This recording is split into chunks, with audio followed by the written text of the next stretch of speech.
एक छोटा सा गांव था। वहां पर एक आदमी पहाड़ पर पत्थर तोड़ने का काम करता था। उसको अपनी जिंदगी से कोई गिला शिकवा नहीं था। पूरा दिन वो काम करता, मेहनत करता, दिन के एंड में जो थोड़ा बहुत पैसा मिलता वो जा करके अपने परिवार के साथ में थोड़ा सा टाइम स्पेंड करता और चैन से सो जाता। तो एक दिन रोज की तरह वो अपना काम खत्म करके अपने घर की तरफ जा रहा था।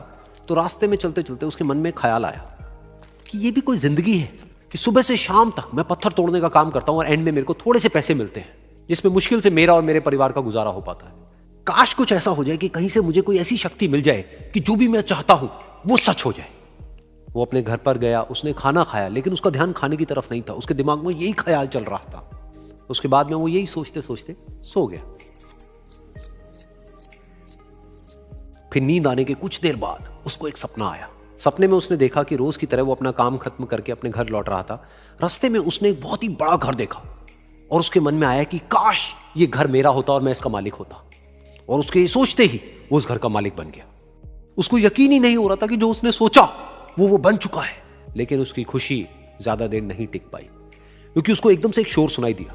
उसने अपने घर के बाहर देखा कि एक बहुत बड़ी रैली निकल रही है, जिसमें बीचों बीच एक पॉलिटिशियन है जो ऐसे ऐसे हाथ हिला रहा है। और वहां पर जितने भी लोग खड़े थे सब उसके नाम के नारे लगा रहे थे, उसके आगे हाथ जोड़ करके खड़े थे, सब उसको देखने के लिए तड़प रहे थे।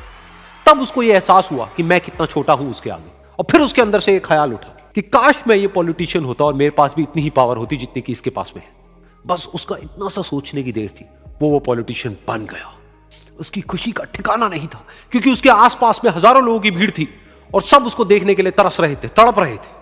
लेकिन उसकी ये खुशी भी ज्यादा देर नहीं टिक पाई। धूप बहुत ही तेज थी और उस पॉलिटिशियन को आदत नहीं थी इतनी गर्मी में रहने की। तो उस धूप की वजह से उसको चक्कर आ गए और वो बेहोश होकर के गिर गया। फिर उसको एहसास हुआ कि ये पॉलिटिशियन सबसे ताकतवर नहीं है, ये जो सूरज है ये सबसे ताकतवर है। और उसके मन में आया कि काश मैं ये सूरज बन जाऊं तो मेरे आगे कोई नहीं टिक पाएगा। और उसका इतना सा सोचने की देर थी और वो सूरज बन गया।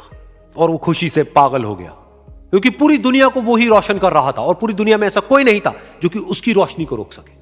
लेकिन उसकी ये खुशी भी ज्यादा देर टिक नहीं पाई, क्योंकि कुछ ही देर बाद आसमान में कुछ काले बादल आए जिन्होंने कि उस सूरज की रोशनी को रोक दिया। फिर उसको यह एहसास हुआ कि इस दुनिया में ऐसा भी कोई है जिसमें दम है उसकी रोशनी को रोकने का। और उसके मन में एक ख्याल उठा कि काश मैं वो बादल बन जाऊं। और वो बादल बन गया और आसमान में उड़ने लगा।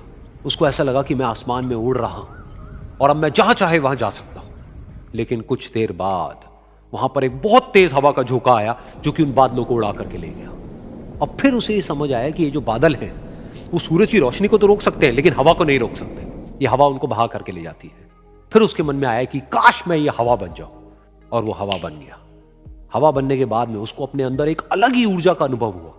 वो चाहे तो आराम से बहता और चाहे तो आंधी बन करके, तूफान बन करके, जिसको भी चाहे उड़ा करके ले जाता। उसको ये विश्वास होने ही लगा था कि इस दुनिया में सबसे ज्यादा शक्तिशाली मैं हूं। लेकिन तभी उसके सामने आया एक पहाड़। उसने अपनी पूरी ताकत लगा दी, लेकिन उस पहाड़ को वो इतना सा भी नहीं हिला पाया। तब उसको यह एहसास हुआ कि इस दुनिया में कोई है जो हवा से भी ज्यादा शक्तिशाली है, जिसमें दम है उस हवा को रोकने का। फिर उसके मन में आया कि काश मैं ये पहाड़ होता, और वो पहाड़ बन गया। लेकिन हर बार की तरह इस बार भी उसकी खुशी ज्यादा देर तक नहीं टिक पाई। उसको एक जानी पहचानी सी आवाज सुनाई दी और साथ ही साथ उसको दर्द होने लगा, जैसे कि कोई है जो उसको तोड़ रहा है, उसको मार रहा है। तो दर्द से वो चीखने लगा और उसके मन में आया कि काश मैं वो बन जाऊं क्योंकि इस पहाड़ को तोड़ने का दम रखता है। लेकिन इस बार उसकी ये ख्वाहिश पूरी नहीं हुई। वो रोने लगा, चीखने लगा, चिल्लाने लगा। उसने अपनी पूरी जान लगा दी, लेकिन इस बार वो नहीं बन पाया। उसका दर्द बढ़ता ही चला जा रहा था और दर्द की वजह से एकदम से उसकी नींद खुली और सामने शीशा था। उसने शीशे में देखा और उसको समझ आया कि सपने में मैं वो क्यों नहीं बन पा रहा था जो मैं बनना चाहता था, क्योंकि असलियत में मैं वो ही हूं। दुनिया सुनना नहीं देखना पसंद करती है कि आपने क्या किया। जिंदगी में कामयाब होने के लिए याद रखिएगा, ये मायने नहीं रखता है कि आपने कितना किया, मायने ये रखता है कि आप कितना कर सकते थे। जब लंका में पुल बनाया जा रहा था पत्थरों को जोड़ जोड़ कर सीता माँ को लाने के लिए, तो बंदरों के साथ साथ गिलहरियाँ भी वहाँ पत्थर भर रही थी। तो इन सब से कितना पत्थर ही उठेगा। एक बंदर आया तो उठा के फेंक दिया गिलहरी को, भाग यहाँ से, तो इतनी पत्थर बीच में ला रही है। तो तो मर्यादा पुरुषोत्तम राम के पास वो जाके गिलहरी गिरी। तो गिलहरी को वो प्यार से सहलाए थे ना, तो ऐसा कहा जाता है कि इस पे जो निशान है गिलहरी के पीठ पे वो राम जी का है। राम जी ने उस बंदर को बुलाया और कहा कि देखो तुम इतना विशाल पत्थर उठा रहे हो तो तुम्हारा शरीर भी विशाल है, ये गिलहरी इतना बड़ा पत्थर उठा रही है जितना इसकी क्षमता है। तो आप अगर कामयाब होना चाहते हैं तो आप ये मत सोचिए कि आप हमने आज 8 घंटे पढ़ लिए या 8 घंटा हम मेहनत किए, आप ये सोचिए कि आप कितना कर सकते थे। और देखिए जो सपने देखते हैं उनके लिए तो पूरी रात छोटी पड़ जाती है, और सपने पूरे करने वाले के लिए पूरा दिन छोटा पड़ जाता है। अगर आपके अंदर जिम्मेदारी है ना, तो आप यकीन मानिए आप चैन से सो नहीं पाएंगे। जिम्मेदारी ऐसी चीज होती है जो रातों की नींद छीन लेती है। रात में जगने वाला हर लड़का आशिक नहीं होता। पैसा और समय में तालमेल बिठाना बहुत जरूरी होता है। पैसा कहता है कि तू कुछ करेगा तो हम आएंगे, जबकि लोग गलती करते हैं, लोग कहते हैं कि पैसा आएगा तब हम कुछ करेंगे। ऐसा नहीं है।